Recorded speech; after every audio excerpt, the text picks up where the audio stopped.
Mark Carney, the former Goldman Sachs banker turned central bank chief, was a reluctant warrior when he answered the call to lead Canada. He had not planned on a career in politics. He had already steered two of the world's most important central banks, the Bank of Canada and the Bank of England, through periods of extraordinary turmoil. He had earned a reputation as a steady hand, a technocrat who could be trusted to make the tough calls. When Justin Trudeau resigned, Carney was seen as the Liberal Party's best hope. The party was trailing badly in the polls. The Conservatives, led by the fiery Pierre Poilievre, seemed poised for a landslide victory. Carney, with his calm demeanor and impressive resume, represented a stark contrast to Poilievre's populist rhetoric. Carney's entry into the race changed the dynamic. He brought an air of competence and experience to the campaign. His message of unity and stability resonated with voters who were tired of the partisan bickering and the escalating tensions with the United States. Carney's decision to enter the political fray was not driven by personal ambition.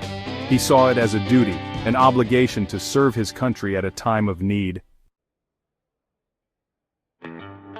Mark Carney is no stranger to crisis. As governor of the Bank of Canada during the 2008 financial crisis, he earned international acclaim for his decisive actions.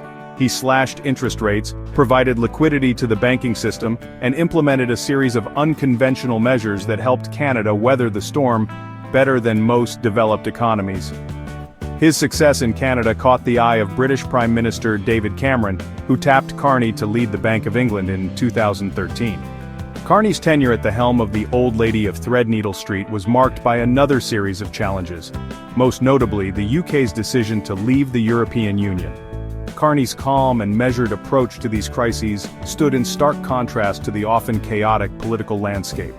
He became known for his ability to explain complex economic issues in clear and concise language. He was not afraid to speak truth to power, even when it meant challenging the orthodoxy of his peers. Carney's experience in navigating these turbulent waters has given him a unique perspective on the challenges facing Canada. He understands the importance of fiscal prudence, but he also recognizes the need for strategic investments in infrastructure, education, and innovation. He is a pragmatist, not an ideologue. He is guided by data and evidence, not by dogma or ideology. Donald Trump's presidency cast a long shadow over Canada. His America First policies, his aggressive rhetoric, and his threats to tear up NAFTA created a climate of uncertainty and anxiety. Trump's actions had the unintended consequence of unifying Canadians across party lines.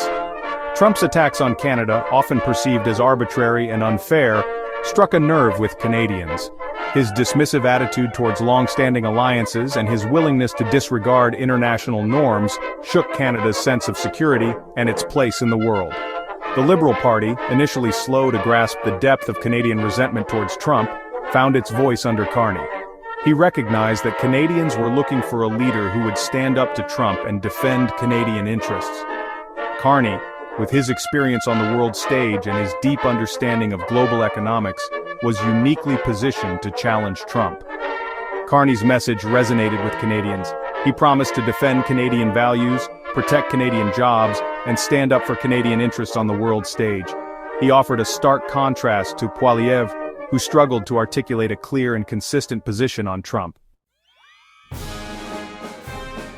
The 2025 Canadian federal election presented voters with a clear choice between two vastly different visions for the country's future. In one corner stood Mark Carney, the Liberal Party leader, a picture of experience and stability. In the other, Pierre Poilievre, the Conservative leader, a firebrand populist cut from the same cloth as Donald Trump. Carney, with his background in central banking, ran on a platform of economic competence and fiscal responsibility. He promised to manage the country's finances with the same steady hand he had brought to the Bank of Canada and the Bank of England. He pledged to invest in education, infrastructure, and green technology, while also balancing the budget and reducing the national debt. Poilievre, by contrast, campaigned on a platform of tax cuts, deregulation, and a more aggressive stance on the world stage. He appealed to voters who felt left behind by globalization and alienated by what they saw as the Liberal Party's elitism. He tapped into a vein of resentment towards immigrants, elites, and the media that had been building for years. Carney's calm and measured demeanor stood in stark contrast to Poilievre's fiery rhetoric. Where Poilievre stoked division and fear, Carney preached unity and hope. Where Poilievre promised easy answers, Carney offered thoughtful solutions.